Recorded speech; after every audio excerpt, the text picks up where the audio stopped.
मते सबुदिन डाली भात काहे दउच? मते एसबु खाइबाको भल लागुनी। चिक्कीर बापा माँ ना ताकू केते भल भल खाइबा दियंती जानिच, माछ, मांस, बिरयानी, पायस एमिति आहुरी अनेक किछि। मारे चिक्कीर बापा जंगल बाहर व्यवसाय करी अनेक टंका रोजगार करती, सेथिपाई सेमाने प्रतिदिन भल भल खाइबा खाती। तू तो जानू आम जंगल रे एते काम नाही, मु बहुत कष्ट करी खाइबा जोगाड़ करे। सेमिति रे तो पाई भल भल खाइबा केमिति जोगाड़ करिबी कहिलु? एते कष्ट करी कौन लाभ जेते बेले तुमे धनी ही पारुना? मु एसबु आ खाई परिबिनी। मु एबे चिकी घर को जीबी आउ तार बापा मां को बढ़िया बढ़िया खाइबा मागिबी। नाई रे माँ, सेमानक पाखको जानी, थरे मो कथा सुनी जा। सेमाने केबे भी तते तांको खाइबा देबेनी, तते अपमान दे घर बाहर करि देबे। हे झियोटा को मो बुझे पारिबिनी, कोन जे बे करिबी?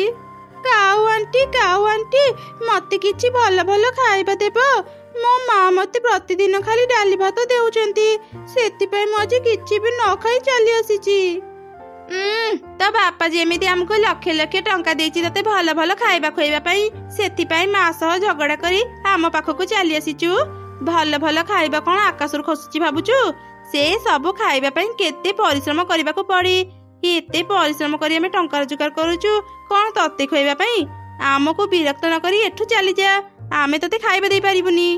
ओहो, छुआटा खाइबाकू मागिला बोली तू ताकू एते कथा कहि पकौचु? माँ कुनी, तू जमा मन दुख करनी, तू से चेयारे बस, मु तते खाइबा दउची। कौन कहूच तुमे? तुमर कौन मुंड खराब हो जाइची? मु किछि भी भूल कहूनी, तू चुप हेई एबे खा, परे मु तते सब कथा बुझेबी। तापरे समस्ते खाइबा खाइले। खिया सरिला परे दुई छुआ बाहर खेलुथिले। सेतेबेले एबे मते कुह, तुमे से कुनी को एते भल भल खाइबा कोन पे खुएला? मु केबे भी लाभ छड़ा किछि काम करेनी। आमे जो व्यवसाय करंती एबे बहुत कम टंका आमे रोजगार करूचंती, सेथिपाई मु भाबिची एथर छोट छुआ को देई से काम करेबी। हेले केमिथि? काऊ ता योजना कथा ता स्त्री को कहिला। वाह, तुमे तो खूब भल कथाटे भाबिच। आउ ताहले देरी करनी, चलो एबे ही से काम रे लागी पड़िबा। माँ कुनी, मते क्षमा करिदेबो। सेते बेले मो मन भल नथिला तो सह खराब व्यवहार करिदेली। मु एबे प्रतिदिन तते भल भल खाइबा खुएबी। हेले मारे सेथिपाई तते गोटे छोट काम करिबाको पड़िबा। आमे प्रतिदिन जो जागा को जीबू, तू भी आम सांगरे जीबू, ठीक अछि? अच्छा ठीक अछि आंटी, मु जीबी, किंतु मु तुम सांगरे कोठी की जीबी? आम सांगरे पाख जंगल को जीबू, आमे सेठी काम करिबू, आउ तू गोटे गछ मूले बसिबू। काम सरिले तू आम सांगरे घर को फेरी आसीबू। अरे कुनी, तोर जदि आउ के गरीब सांग अछंती, जा तांको भी नहीं आसीबू, तम समस्तंको आमे भल भल खाइबा देबू। हाँ हाँ, मोर आउ दुई जण सांग अछंती, तांको भी भल भल खाइबा खाइबा को इच्छा हुए। मु एबे जाउची, सेमानकु डाकी आनिबी। चल चिकी, जिबा। अरे पिंकी मिक्की, तमे माने एठी खेलुच? तमे माने मो सांगरे आस, मु तम माने को बढ़िया बढ़िया खाइबा खुएबी। किंतु आमे तो सांगरे कोठी की जीबू? तापरे कुनी ता सांग मानकु सब कथा कहिला। सब सुनी से आर दुई छुआ भी ता सह जीवाकु राजी हेई गले। सतरे चिकी, ता बापा मां बहुत भलो, से माने हमको बढ़िया बढ़िया खाइबा खुएबे। हाँ, मो बापा मां बहुत भलो। एबे शीघ्र शीघ्र मो सांगरी मो घर को चलो, नहले मो बापा मां काम को पळेबे। आसी गल तमे माने? कुनी, तू तो सांग मानकु सब कथा बुझे की कहिचु तो? हाँ आंटी, मु समस्तंको सब कथा कहिची। भल करिचु। एबे तमे दुई जण भी शीघ्र शीघ्र खाइबा खाइनियो, तापरे आमे काम को जिबा।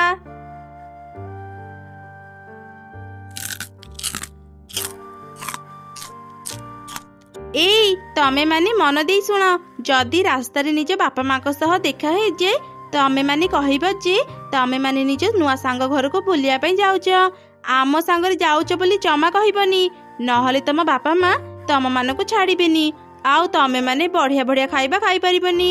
एबे आम पछे पछे आस। एमिति दुई काऊ सब छुआ को धरी पाख जंगल को गले। ମା କୁନି ଚିକି ତମେ ଦୁଇ ଜଣ ଏଇ କଳା ଚଷମା ପିନ୍ଧି ଆଉ କାନରେ ତୁଳା ଦେଇ ଗଛ ମୂଳେ ବସି ରୁହ।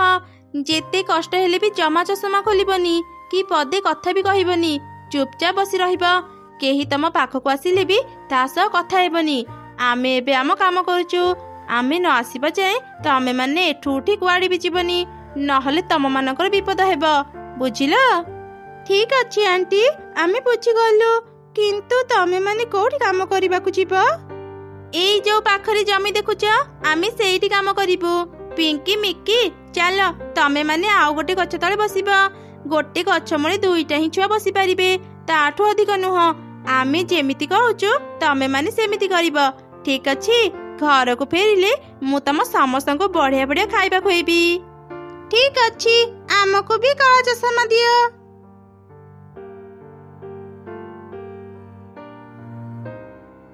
ଶୁଣ, ଏବେ ସବୁ ଛୁଆଙ୍କ ପାଖରେ 4ଟା ଥାଳି ରଖିଦେ। ଏ ଜଙ୍ଗଲରେ ଅନେକ ଧନୀ ଚଢ଼େଇ ଅଛନ୍ତି। ଏ ଛୁଆଗୁଡ଼ା ଅନ୍ଧ ଆଉ କନ୍ଦା ଜାଣିଲେ ଚଢ଼େଇ ମାନେ ତାଙ୍କୁ ଅନେକ ଟଙ୍କା ଦେବେ। ପ୍ରତିଦିନ ଆମର ଭଲ ଟଙ୍କା ରୋଜଗାର ହେବ। ଏଇ ତ ଗୋଟେ ଧନୀ ଚଢ଼େଇ ଏଟାକୁ ଆସୁଛି। ଚାଲ ଆମେ ଲୁଚି ଯିବା।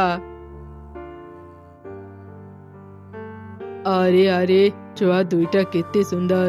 କାହିଁକି ଯେ ଭଗବାନ ଏମାନଙ୍କୁ ଅନ୍ଧ କଲେ? ଏମାନଙ୍କୁ ଦେଖିଲେ ମତେ ଭାରି କଷ୍ଟ ହେଉଛି। ଯାଏ କିଛି ଟଙ୍କା ଦେଇଦିଏ। ସେଦିନ ଯିଏ ବି ଚଢ଼େଇ ଛୁଆ ମାନଙ୍କୁ ଦେଖୁଥିଲା ତାଙ୍କୁ ଅନ୍ଧ ଭାବି ଟଙ୍କା ଦେଇ ଚାଲି ଯାଉଥିଲା। ସନ୍ଧ୍ୟା ହେବା ପରେ ଆରେ ସନ୍ଧ୍ୟା ହେଇଗଲାଣି, ଚାଲ ଏବେ ସବୁ ଛୁଆଙ୍କ ପାଖକୁ ଯିବା ଆଉ ଦେଖିବା ସେମାନେ କେତେ ଟଙ୍କା ପାଇଛନ୍ତି। ତାପରେ ସବୁ ଛୁଆଙ୍କୁ ନେଇ ତାଙ୍କ ଘରେ ବି ପହଞ୍ଚେଇ ଦେବା, ନହେଲେ ତାଙ୍କ ବାପା ମା ଛୁଆମାନଙ୍କୁ ଖୋଜି ଖୋଜି ଆମ ଘରେ ପହଞ୍ଚିଯିବେ।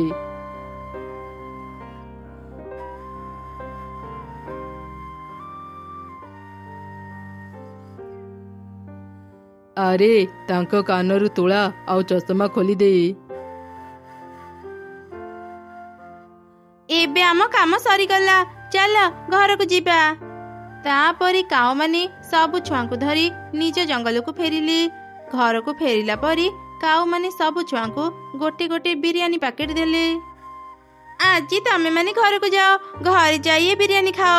କାଲି ସକାଳେ ପୁଣି ଆମ ଘରକୁ ଆସିବ, ଆମେ ତୁମକୁ ବଢିଆ ବଢିଆ ଖାଇବା ଖୁଆଇବୁ। କିନ୍ତୁ ଆଣ୍ଟି, କାଲି ତ ଆମ ସ୍କୁଲ ଅଛି। ଆମେ ଯଦି ସ୍କୁଲ ବନ୍ଦ କରିବୁ ମା ଆମକୁ ରାଗିବେ।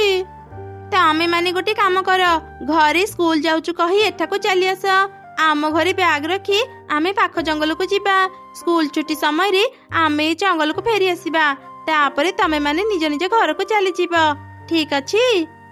ଆଚ୍ଛା ଠିକ ଅଛି ଆଣ୍ଟି, ଆମେ ଏବେ ସେମିତି କରିବୁ।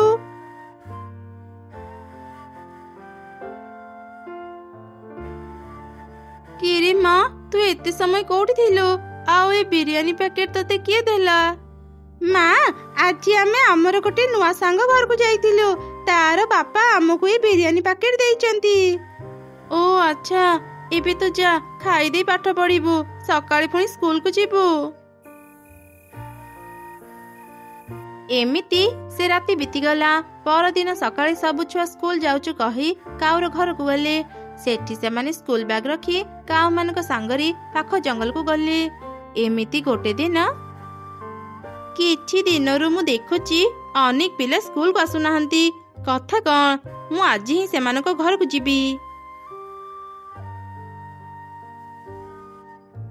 ଆରେ ଚଢ଼େଇ, ଭଲ ହେଲା ତୁମ ସହ ଦେଖା ହେଇଗଲା। ମୁଁ ଏବେ ତୁମ ଘରକୁ ଯାଉଥିଲି। ତୁମ ଝିଅ କୁନି ବହୁତ ଭଲ ପାଠ ପଢେ, କିନ୍ତୁ କିଛି ଦିନ ହେବ ସେ ସ୍କୁଲକୁ ଆସୁନି। ତା ଦେହ କଣ ଭଲ ନାହିଁ? ନା ନା ମ୍ୟାଡାମ, ତା ଦେହ ଭଲ ଅଛି। ସେ ପ୍ରତିଦିନ ସ୍କୁଲକୁ ବି ଯାଏ। ଯଦି ସେ ସ୍କୁଲ ନ ଯାଉଛି ତାହେଲେ ସେ କୋଉଠିକି ଯାଉଛି? ମୁଁ କାଲି ହିଁ ତା ପଛରେ ଯିବି ଆଉ ଦେଖିବି ସେ କୋଉଠିକି ଯାଉଛି। ଆଚ୍ଛା ଠିକ ଅଛି ଚଢ଼େଇ, ମୁଁ ଏବେ ପିଙ୍କି ଆଉ ମିକିର ବି ଘରକୁ ଯାଏ। ସେମାନେ ବି କିଛି ଦିନ ହେଲାଣି ସ୍କୁଲକୁ ଆସୁନାହାନ୍ତି। ପରଦିନ ସକାଳେ ମା ଚଢ଼େଇ ତା ଝିଅର ପଛେ ପଛେ ଗଲା ଆଉ ସବୁ ଘଟଣା ଦେଖିଲା। ସବୁ ଜାଣିତ ସେ ଅନେକ ରାଗିଗଲା। ସେ ଶୀଘ୍ର ପୋଲିସ ଥାନାକୁ ଗଲା ଆଉ ପୋଲିସକୁ ସବୁ ଘଟଣା କହିଲା। ଆରେ ବାଃ, ଆମେ ଯେତେବେଳେ ଅନ୍ଧ ସାଜି ସମସ୍ତଙ୍କୁ ଭିକ ମାଗୁଥିଲେ ସମସ୍ତେ ଆମକୁ କେତେ ଅଳ୍ପ ଟଙ୍କା ଦେଉଥିଲେ। ହେଲେ ଯେବେଠୁ ଏ ଛୁଆମାନେ ଅନ୍ଧସାଜି ଭିକ ମାଗୁଛନ୍ତି ସମସ୍ତେ ତାଙ୍କ ଉପରେ ଦୟାକରି ଅନେକ ଟଙ୍କା ଦେଉଛନ୍ତି। ଏମିତି ଯଦି କିଛି ଦିନ ଚାଲିବ ଆମେ ସମସ୍ତଙ୍କଠୁ ଧନୀ ହେଇଯିବା।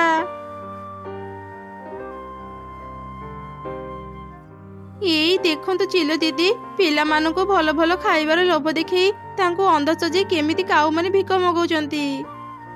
ଏ କଳା ଚଷମା ଯିଏ ପିନ୍ଧେ ତାକୁ କିଛି ବି ଦେଖାଯାଏନି। କାନରେ ତୁଳା ଥିବାରୁ ଛୁଆମାନେ ଜାଣି ପାରୁନାହାନ୍ତି ତାଙ୍କ ସହ କଣ ହେଉଛି। ଏଇ ବଦମାସ କାଉ ଦଳ, କୋଉଠି ଅଛ? ଶୀଘ୍ର ଏଠାକୁ ଆସ। ଚିଲ ଦିଦି, ଆମର ଭୁଲ ହେଇଗଲା, ଆମକୁ କ୍ଷମା କରିଦିଅ। ଚଢ଼େଇ, ତୁ ବି ଆମକୁ କ୍ଷମା କରିଦେ। ଆମେ ଆଉ କେବେ ଛୋଟ ଛୁଆଙ୍କୁ ଭିକ ମଗେଇବୁନି। ନା, ତମ ମାନଙ୍କର କ୍ଷମା ନାହିଁ। ଛୋଟ ଛୋଟ ଛୁଆଙ୍କର ସ୍କୁଲ ଯିବା ବନ୍ଦ କରି ତାଙ୍କୁ ଖରାପ ବାଟକୁ ନେଇ ତାଙ୍କ ଭବିଷ୍ୟତ ନଷ୍ଟ କରୁଛ। ତମ ମାନଙ୍କୁ ତ ଉଚିତ ଶିକ୍ଷା ଦରକାର। ଏବେ ଚାଲ ଥାନାକୁ। ମା, ଏସବୁ କଣ ହେଉଛି? ମୁଁ କିଛି ବି ବୁଝିପାରୁନି।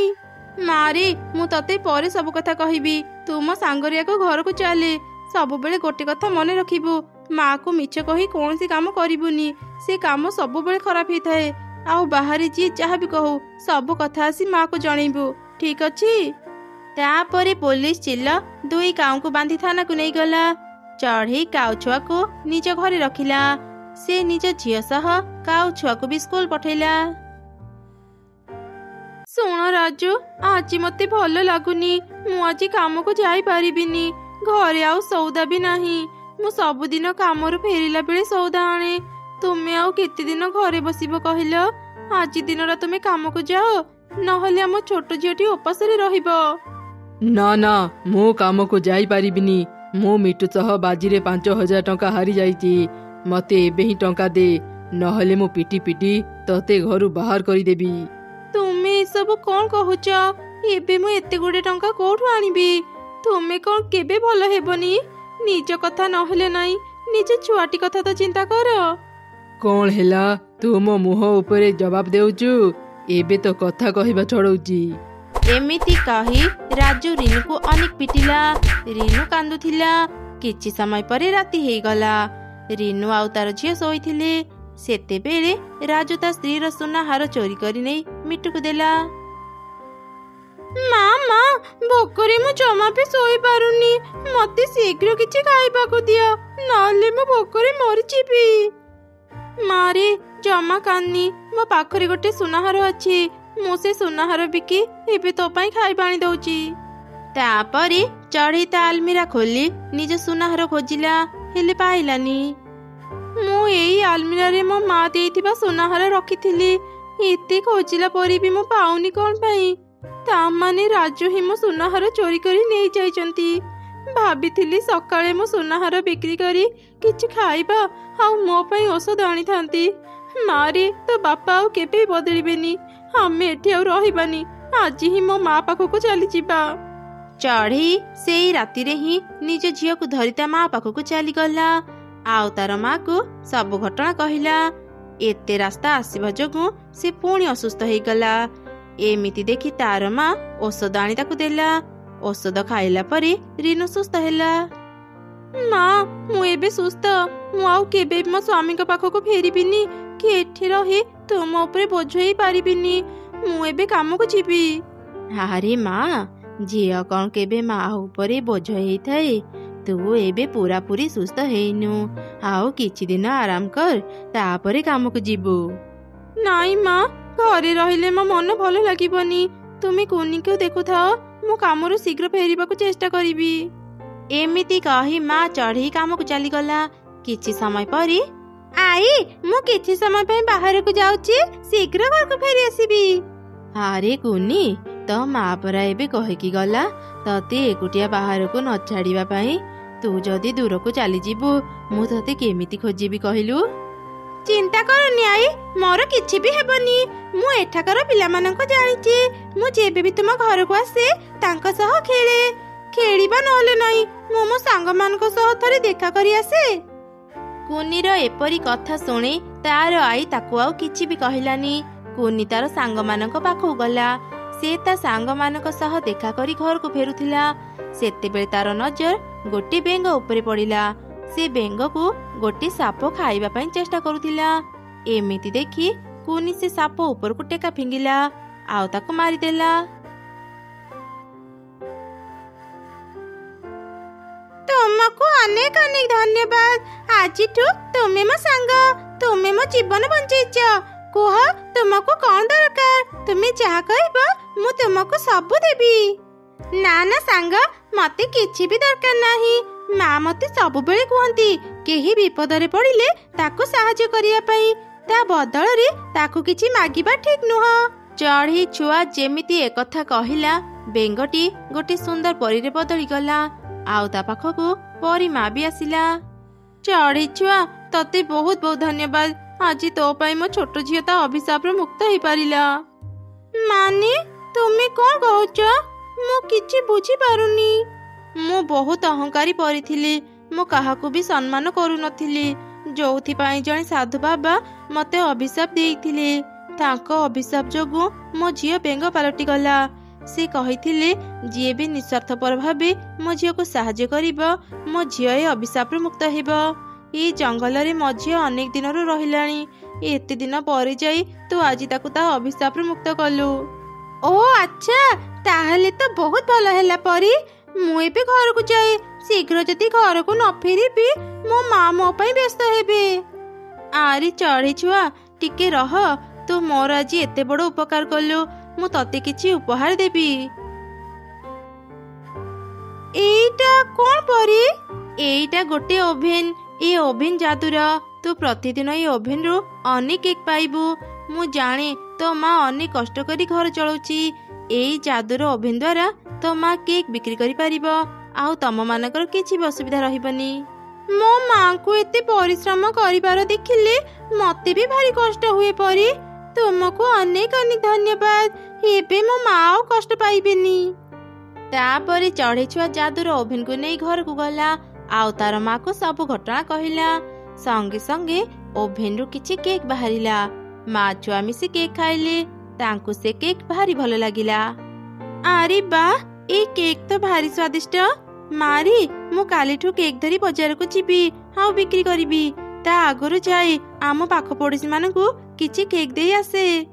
ଏମିତି ଚଢ଼େଇ ତା ପାଖ ପଡୋଶୀ ମାନଙ୍କ ଘରକୁ ଯାଇ ତାଙ୍କୁ କେକ୍ ଦେଲା। ଚଢ଼େଇର ଘର ପାଖରେ କାଉ ରହୁଥିଲା। ଚଢ଼େଇ କାଉକୁ ବି କେକ୍ ଦେଲା। କାଉ ତାକୁ କେକ୍ ବିଷୟରେ ପଚାରିବାରୁ ଚଢ଼େଇ କାଉକୁ ସବୁ ଘଟଣା କହି ଘରକୁ ଗଲା। ଆରେ ଆରେ, ଆମ ଜଙ୍ଗଲରେ ଏମିତି ଗୋଟେ ଯାଦୁର ବେଙ୍ଗ ଥିଲା। ମୁଁ ତ ଏକଥା ଜମା ବି ଜାଣିନଥିଲି।